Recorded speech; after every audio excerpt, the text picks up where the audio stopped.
بالله من الشيطان الرجيم. بسم الله الرحمن الرحيم.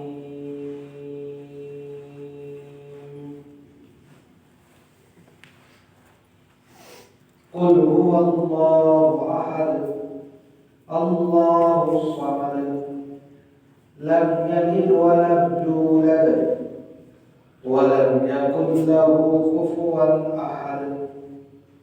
صدق الله العظيم. محترم بزرگ اور دوستوں، دینی اور ایمانی بھائیوں، اللہ رب العزت کا شکر ہے، اس کا لاکھ لاکھ کرم ہے کہ اس نے ہمیں نماز عشاء کی توفیق بخشی اور مزید کچھ دیر درس قرآن کی توفیق بھی عطا فرمائی۔ حضرات، آج درس قرآن میں آپ کے سامنے سورۃ الاخلاص مکیہ کی تلاوت کی گئی ہے۔ سب سے پہلے اس سورت کا ترجمہ آپ کے سامنے پیش کیا جا رہا ہے اور پھر اس کی تفسیر پیش کی جائے گی۔ تو سورت کا آغاز کچھ اس طرح ہے، قل هو اللہ احد۔ آپ کہہ دیجیے، جناب محمد رسول اللہ صلی اللہ علیہ وسلم سے خطاب ہے کہ آپ کہہ دیجیے کہ اللہ ایک ہے۔ اللہ الصمد، اللہ بے نیاز ہے۔ لم یلد ولم یولد، نہ اس کو کسی نے جنا ہے نہ وہ جنا گیا ہے، یعنی نہ وہ کسی کا باپ ہے اور نہ بیٹا ہے۔ وَلَمْ يَكُنْ لَهُ كُفُوًا أَحَدٌ، اور اس کا کوئی ہمسر نہیں، برابر نہیں۔ یہ اس سورت کا ترجمہ ہے۔ اب اس کی تفسیر کو جانیے کہ یہ سورت سورۃ الاخلاص ہے۔ اخلاص کا مطلب خالص ہونا ہے، پیور ہونا ہے، بالکل ہر چیز سے الگ تھلگ ہو کر اللہ کی وحدانیت کو اور اس کی عبادت کو اخلاص کے ساتھ ماننا، تسلیم کرنا اور سجدہ و سجود ہونا ہے۔ اگرچہ سورت کے اندر سورۃ الاخلاص کا ترجمہ نہیں ہے، لیکن مضمون، کیونکہ سورت کے اندر جو اس کا مرکزی مضمون ہے وہ توحید کا ہے اور وحدانیت کا ہے، اس لیے توحید میں اخلاص کے ساتھ میں اللہ کی وحدانیت کا اقرار کرنا، اس سے مراد ہے کہ انسان اللہ کی وحدانیت کو، اس کی ذات اور صفات کو خالص طور پر ایک مانے، ایک جانے۔ سورۃ الکافرون مکیہ کے اندر آپ نے دیکھا تھا کہ وہاں پر جو ہے عبادت کا بیان تھا اور یہاں پر عقیدے کا بیان ہے، اور اخلاص اسی لیے کہا جا رہا ہے کہ اس میں کسی طرح کی ملاوٹ نہ ہو۔ عقیدے میں اگر ملاوٹ ہو گئی تو عبادت بیکار ہے، عبادت کا کوئی مول تو نہیں ہے۔ ہم کیا کر لیتے ہیں؟ عقیدے میں ملاوٹ کر لیتے ہیں۔ ایک عقیدہ ہے، ایک عبادت ہے۔ عقیدے میں کیا کہ مشکل کشا کوئی اور ہے، اللہ ایک ہے، مانتے ہیں، سب لوگ مانتے ہیں، غیر مسلم بھی کہتے ہیں ایشور ایک ہے، بھگوان ایک ہے، گوڑ ایک ہے، ہم اللہ کہتے ہیں، پروردگار کہتے ہیں، رب کہتے ہیں، سب مانتے ہیں، لیکن ہماری ذہنی پیداوار اس کے اندر شرک کا سبب بن جاتی ہے۔ وہ اس طور پر کہ مثال کے طور پہ ہم کھمبر پیر بابا کے یہاں چلے گئے، شاہ مینا چلے گئے اور کسی مزار پہ چلے گئے اور وہاں ہم نے حاجت روائی کر لی، کچھ مانگ لیا، اولاد نہیں ہے، کسی نے اولاد مانگی، کسی کا کام نہیں بن رہا تھا تو اس نے کام کے لیے دعا کر لی اور اس کا کام بن گیا۔ تو یہ کیا ہو؟ ملاوٹ ہو گئی۔ اللہ کے ساتھ میں آپ نے اس کی کہہ سکتے ہیں کہ آستھا کے ساتھ میں آپ نے ملاوٹ کر دی. اس کو جو ہے آپ کو جو ہے عقیدے کے اعتبار سے ایک ماننا تھا، وہاں پر آپ نے خالص نہ کرتے ہوئے ایک دوسری چیز کو ملاوٹ کر دی. اسی کو آپ نے اللہ کو مشکل کشا ماننا تھا، لیکن آپ نے دنیا کے اعتبار سے جو مزارات ہیں یا اور تمام چیزیں ہیں جس کو آپ جانتے ہیں پہچانتے ہیں، جو سماج میں چیزیں پھیلی ہوئی ہیں، اس کو مشکل کشا مان لیا تو یہی چیز جو ہے ملاوٹ کر جاتی ہے. اسی سے روکنا ہے. اصل یہاں پر جو مراد ہے کفار مکہ ہے. کفار مکہ بھی کیا کرتے تھے کہ وہ عقیدے کے اعتبار سے ملاوٹ کرتے تھے. انہوں نے بہت سارے بت بنا رکھے تھے، یا یعنی کہ کوئی بت مشکل کشا تھا، بارش دینے والا تھا، کوئی کام بنانے والا تھا، کوئی اولاد دینے والا تھا، کوئی راستہ بتانے والا تھا. الگ الگ انہوں نے بت بنا لیے تھے. کوئی مٹی کا تھا، کوئی سونے کا تھا، کوئی پیتل کا تھا، کوئی تانبے کا تھا، کوئی لوہے کا تھا. اب ان کی ملاوٹ ان بتوں کے ساتھ ہو گئی تھی اللہ کو چھوڑ کر. اگرچہ وہ وحدانیت میں ایک مانتے تھے کہ اللہ ایک ہے، الوہیت میں جب اللہ کی بندگی کرنے کا معاملہ آتا تھا، جب اللہ کو صحیح معنوں میں اس کا حق ادا کرنے کا معاملہ آتا تھا، تو اس میں وہ ملاوٹ کر دیا. اور ملاوٹ کیسی کہ ایک آپ کو فلاں بت نے ہمارا بتا دیا، فلاں بت کے پاس ہم گئے تھے.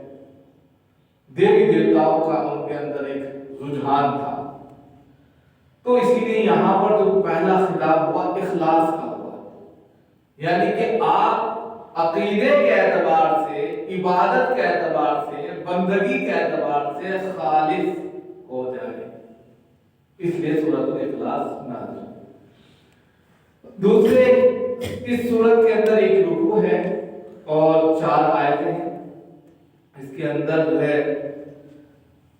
47 حروف ہیں اور یہ سورت 112 نمبر پر ہے، تیسرے پر ہے. اب اس کے بعد میں سورت کا شان نزول کیا ہے، سورت کو اترنے کا مقصد کیا ہے اور کیوں اس کو اتارا گیا ہے، کس مقصد کے تحت اتارا گیا، کیا صورت حال پیش آ گئی تھی. تو اس سے پہلے یہ سورت جاننا چاہیے کہ مکی ہے یا مدنی ہے. اس میں بھی اختلاف ہوا ہے. اس میں بہت سے اقوال ہیں. لوگوں نے کہا کہ مکی ہے اور اس نے کہا کہ مدنی ہے. زیادہ تر لوگوں کا کہنا یہ ہے کہ یہ مکہ میں نازل ہوئی ہے، لیکن اس کے بعد بھی یہ سورت بارہا نازل ہوتی رہی. دراصل بات یہ تھی کہ اس کے بہت سے واقعات تاریخ کی کتابوں میں، ہسٹری میں مفسرین نے لکھے ہیں اور یہ بیان کیا ہے کہ جب اللہ رب العزت نے اللہ کے رسول صلی اللہ علیہ وسلم کو یہ کہا کہ اب آپ توحید کا ڈنکا بجا دیں، اب آپ لوگوں کو توحید کی دعوت دیں، لا الہ الا اللہ تفلحوا کی دعوت دیں اور کہیں کہ اللہ کے علاوہ کوئی معبود نہیں ہے، اسی میں کامیابی ہے، اس کی دعوت دیں. تو مشرکین مکہ جو تھے وہ آپ کے خلاف ہو گئے، اور جب خلاف ہو گئے تو بہت سے لوگوں نے آپ کو اس مشن سے ہٹانے کے لیے بہت سے کام کیے. شروع میں کیا کیا کہ عامر بن طفیل نامی ایک شخص تھا، ان کو کفار مکہ نے اپنا ایلچی بنا کر آپ صلی اللہ علیہ وسلم کی خدمت میں روانہ کیا اور کہا کہ جاؤ ان کے سامنے آفر رکھو، اور آفر یہ رکھو کہ ان کو اگر مکہ کی خوبصورت سے خوبصورت عورت چاہیے، لڑکی چاہیے، اسے نکاح کر دیں گے. مکہ کی سرداری چاہیے وہ دے دیں گے، بادشاہت چاہیے وہ دے دیں گے، روپیہ پیسہ چاہیے سارا اکٹھا کر کے دے دیں گے، سب سے دولت مند انسان بنا دیں گے. اور اگر آپ بیمار ہیں، کوئی عازب ہو گیا ہے تو علاج بھی ایک نمبر پہ کریں، لیکن اس دعوت سے باز نہیں. تو آپ صلی اللہ علیہ وسلم کے سامنے پیشکش رکھی گئی. تو آپ صلی اللہ علیہ وسلم نے کوئی جواب نہیں دیا. پھر آپ صلی اللہ علیہ وسلم نے ان کے معبودوں کی توہین کی کہ کیسے تم اس رب کو چھوڑ کر جس نے تمہیں پیدا کیا، جس نے تمہیں کھانے کو دیا، رہنے کو دیا، سانس دی، رہن سہن ہر چیز دی، اس کو چھوڑ کر تم ان دیوتاؤں میں، ان پتھر کی مورتیوں میں، تانبے سے بنے ہوئے بتوں میں، سونے چاندی کی بنائی ہوئی مورتیوں میں اپنے خدا کو تلاش کر رہے، کہاں کی عقل ماری گئی؟ تو ان لوگوں نے کہا تو اچھا ہمارے خدا کی تم برائی کر رہے ہو، تمہارا خدا کیسا ہے تم بتاؤ؟ یہ سوال ہو، تم نے ہمارے خدا کو تو برا بھلا کہہ دیا کہ وہ پتھر کے ہیں، تانبے کے ہیں، لوہے کے ہیں، فلا فلا چیز کے ہیں، اور تم نے بنایا، تمہارا خدا کیسا ہے؟ یہ سوال ہوا وہاں سے۔ تو اس پر حضرت جبریل امین یہ سورت لے کر آئے، قل هو اللہ احد، آپ کہہ دیجئے کہ اللہ ایک ہے، اللہ الصمد، اللہ بے نیاز ہے۔ جو کا سوال تھا نا، اللہ بے نیاز، بے نیاز۔ صمد کا جو ترجمہ ہے وہ دراصل بہت وسیع لفظ ہے صمد، اردو میں اس کا ترجمہ نہیں کیا جا سکتا، ابھی احد کا ترجمہ رہتا ہے، اس کو بھی ہم بتائیں گے۔ تو صمد کا ترجمہ کیا ہے کہ وہ کسی کا محتاج نہیں ہے، تم اس کے محتاج ہو، یعنی کہ میرا خدا وہ ہے، میرا اللہ وہ ہے جو کسی کا محتاج نہیں ہے، صمد، تم اس کے محتاج ہو، یعنی تم ہر ایک چیز میں محتاج، ضرورت مند ہو، حاجت مند ہو، اللہ کسی کا حاجت مند نہیں ہے، بہت پاورفل ہونی چاہیے۔ اب مثال کے طور پہ تم نے جو دیوی دیوتائیں بنائے وہ ضرورت مند ہیں، کس کے؟ تانبے کے، تانبا نہ ہوتا تو ان کا وجود نہ ہوتا، پتھر نہ ہوتا تو ان کا وجود نہ ہوتا، مٹی نہ ہوتی تو ان کا وجود نہ ہوتا، یا اسی طرح سونا چاندی نہ ہوتا، اس کو جوڑ کر تم نے بنایا ہے، تو وہ کیسے خدا ہو گیا؟ بھائی خدا کیسے ہو گیا وہ؟ جب ان کو ضرورت پڑ رہی ہے سونے چاندی تانبا پیتل ہر لوہا کی، تب جا کر وہ خدا کا روپ لے رہے ہیں۔ میرا خدا تو وہ ہے جو کسی چیز کا محتاج ہی نہیں ہے، لوگ اس کے سامنے آتے ہیں اپنی حاجتیں لے کر، وہ پوری کرتا ہے۔ اب ایک تفسیر تو یہ آتی ہے کہ اس سوال پر یہ سورت نازل ہوئی۔ دوسرا یہ آتا ہے کہ جب اللہ کے رسول صلی اللہ علیہ وسلم مدینہ منورہ پہنچ گئے تو یہود کی طرف سے کعب بن اشرف نام کا ایک شخص تھا، بڑا خبیث تھا، وہ آپ صلی اللہ علیہ وسلم کی خدمت میں آیا اور کہا کہ بھئی آپ اپنے خدا کی توصیف بیان کریں، صفت بیان کریں، حسب و نسب بیان کریں، کیونکہ لم یلد ولم یولد۔ اب آپ کو بتائیے اس نے اللہ کو انسانوں پر کہہ سکتے ہیں کہ ڈیولپ کیا، انسان ہے، بھائی تمہارا خاندان کیا ہے، کس کے بیٹے ہو، پوچھتے ہیں نا، تو اس نے سوچا کہ اللہ بھی کسی کا بیٹا ہے، اس کا بھی بیٹا ہے، پھر اس کا بیٹا ہے، حسب و نسب اللہ کا پوچھ رہا ہے۔ تو کہا کہ بھائی اللہ کا جو حسب و نسب ہے وہ بتائیے اور اللہ کی صفت جو ہے وہ بتائیے۔ تو کہتے ہیں یہ سورت اس وقت نازل ہوئی، تو یہ سورت کس اعتبار سے مدنی ہوگی؟ تیسرا قول یہ ابھی صرف سورت کے مکی اور مدنی ہونے پر بات چل رہی ہے۔ تیسرا قول جو ہے وہ یہ ہے کہ نجران سے کچھ عیسائی ہیں اور انہوں نے بھی یہی سوال کیا کہ اللہ کی صفات کیا ہے، اللہ کا حسب و نسب کیا ہے۔ تو کل ملا کر مفسرین نے لاسٹ میں جو لکھا ہے وہ یہ ہے کہ یہ سورت فی نفسی کفار مکہ کی جانب سے پہلے سوال پر نازل کی گئی، جب کفار مکہ کی جانب سے آپ صلی اللہ علیہ وسلم نے جواب دیا تھا ان کی ان باتوں کا، جب کفار مکہ کے لوگ یہ کہنے پر مجبور ہو گئے تھے کہ آپ ہمارے دیوی دیوتاؤں کو، مہاتماؤں کو اور ہمارے خداؤں کو برا بھلا کہتے ہیں، تو آپ کا خدا کیسا ہے، اس کی صفت بیان کریں، اس وقت یہ نازل ہوئی مکہ میں۔ جب یہ مکہ میں نازل ہوئی ہے اس کے بعد پھر جب بھی کوئی ایسا سوال کرتا تھا، چاہے وہ مسیح سے کیا، یہود کی طرف سے کیا گیا، عیسائی کی طرف سے کیا گیا، پھر سے یہی سورت اللہ رب العزت دوبارہ نازل کر دیا جاتا ہے۔ اور ایک حکم یہ دیا گیا آپ صلی اللہ علیہ وسلم کو کہ جب بھی آپ سے یہ سوال کیا جائے آپ اسی سورت کو پڑھ کر سنا دیا جائے۔ تو اس اعتبار سے یہ سورت مکی ہے لیکن مدینے میں بھی دوبارہ اتری ہے، یا یہ کہ جب جب یہ سوال ہوتا رہا لوگوں کی طرف سے آخر تک ہوتا رہا، اس وقت تک جو ہے جناب محمد رسول اللہ صلی اللہ علیہ وسلم اسی کی تلاوت فرماتے رہے۔ اور ایک قول کے مطابق یہ ہے کہ یہ سورت اسی کے اکارڈنگ پھر دوبارہ نازل ہوتی ہے۔ تو اس اعتبار سے یہ سورت مکی ہے، بعد میں مدینے میں جب سوال ہوا تو اس اعتبار سے نازل کر دی گئی، یا یہی میسج دوبارہ سے آپ صلی اللہ علیہ وسلم نے ان کے سامنے پڑھ کر سنا۔ یہ مکی ہونے کی علامت ہے۔ اب اس کے بعد قل سے خطاب ہوا، یہ میں نے تھوڑی سی تفصیل آپ کو بیان کر دی ہے کہ اس کا شان نزول جو تھا وہ یہی تھا کہ کفار مکہ کی طرف سے سوال ہوا تھا، یہود کی طرف سے سوال ہوا تھا، اور نجران کی عیسائیوں کی طرف سے سوال ہوا۔ اب اس کے بعد قل هو اللہ احد، قل سے مراد جناب محمد رسول اللہ صلی اللہ علیہ وسلم۔ آپ سے فوراً کہا گیا کہ آپ کہہ دیجیے لوگوں سے جو آپ سے سوال کرتے ہیں، هو اللہ احد، یہاں پر ہوا شان ضمیر ہے، یعنی جس کے بارے میں تم سوال کر رہے ہو نا، جس اللہ کے بارے میں تم سوال کر رہے ہو کہ وہ کیسا ہے، اس کی صفت کیسی ہے، وہ ایک ہے۔ اب یہاں پر احد کا لفظ استعمال کیا، واحد کا لفظ استعمال کر سکتے تھے۔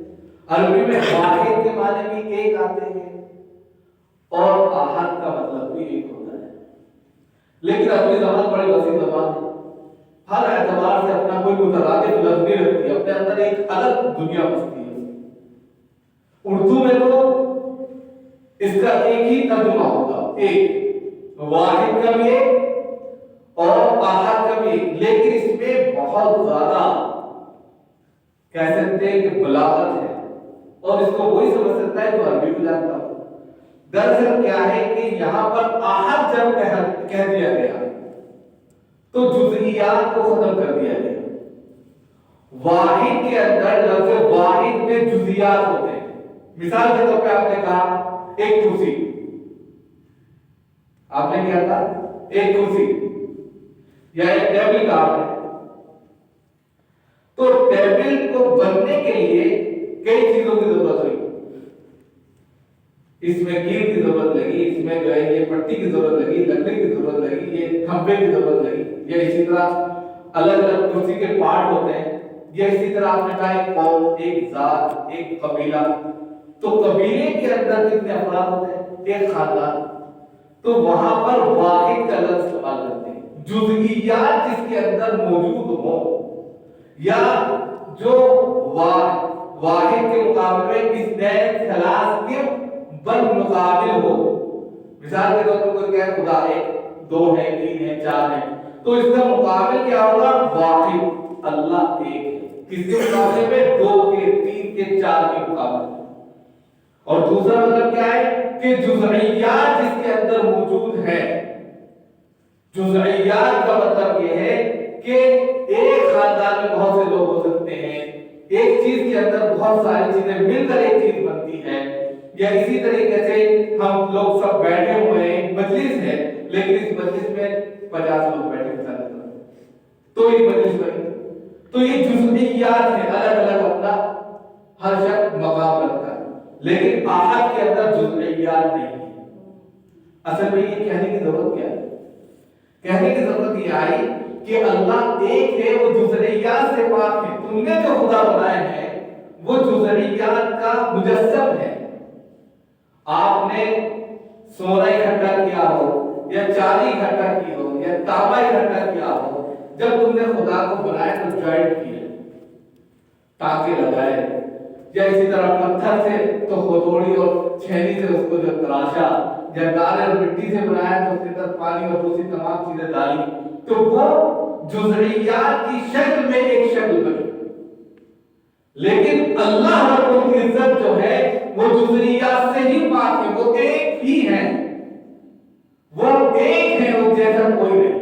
یہ مطلب ہوگا احد کا. اب دیکھیں ایک لفظ کے اندر ہی اتنی بڑی تاثیر چھپی ہوئی ہے. جو سوال انہوں نے کیا تھا، کیونکہ وہ بھی جانتے تھے، جو جن لوگوں نے تمہارے مکہ نے سوال کیا تھا کہ تم اپنے رب کی، اپنے اللہ کی صفت بیان کرو، وہ کیسا ہے. اللہ رب العزت نے سمندر کو پورے میں بند کر کے جواب دیا، اور ایسا جواب دیا کہ ان کی عقلیں دنگ گئی. حیران ہے کہ ہم نے جو خدا بنائے ہیں وہ جزئیات کا مجسمہ بنا کر پھر ہم نے ان کو پوجنا شروع کیا ہے، اور وہ واحد بنے ہیں، ایک بنے ہیں، اور اللہ احد ہے، اور احد میں جزئیات نہیں ہوتی، لہذا وہ اللہ ہے. یعنی کہ قل هو اللہ، آپ کہہ دیجئے کہ اللہ ایک ہے، ہر جزئیات سے پاک ہے، ذات میں، صفات میں، ہر اعتبار سے وہ جو ہے اپنا کمال رکھتا ہے، اپنا ایک الگ وجود رکھتا ہے، کوئی اس جیسا نہیں. لیس کمثلہ شیء، اس جیسا کوئی نہیں ہے. بھائی تم تصور کرنے لگو انسان کے ہونے پر، زندہ چلتے ہوئے انسان پر، یا اپنی بنائی ہوئی مورتی پر اللہ کو، یہ تمہارے عقل کے بس کہہ سکتے ہیں کہ بیوقوف کی سب سے بڑی دلیل ہے. تو یہاں پر صرف ایک لفظ سے ان کا جواب دے دیا، صرف ایک لفظ میں جواب. پھر انہوں نے کہا، وہ دوسرا دعویٰ کیا کرتے تھے کہ ہم جو ہمارے جو معبود ہیں، انہوں نے الگ الگ معبود بنائے تھے. وہ کہتے تھے یاقوت سے تمہارا خدا بنا ہے، یا زبردست سے بنا ہے، قیمتی پتھر ہوتے تھے.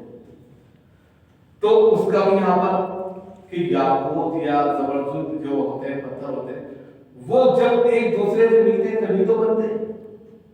تو یہاں پر اس کی بھی نفی کر دی گئی کہ اللہ رب العزت کسی جزئیات کی شکل میں نہیں ہے، وہ بغیر جزئیات کے ایک ہے.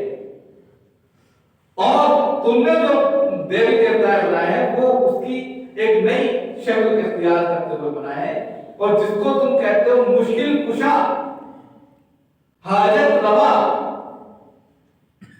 کہ یہی ہے ہمارے پریشانی کے وقت کے سب سے بڑے آقا اور سردار، ان کے سامنے آ کر جب ماتھا ٹیکتے ہیں تو ساری چیزیں ہمیں مل جاتی ہیں، ہر چیز ہمیں حاصل ہو جاتی ہے، ہمارے کام بن جاتے ہیں. اسی لیے آپ ان کو مشکل کشا اور حاجت روا کہتے ہیں.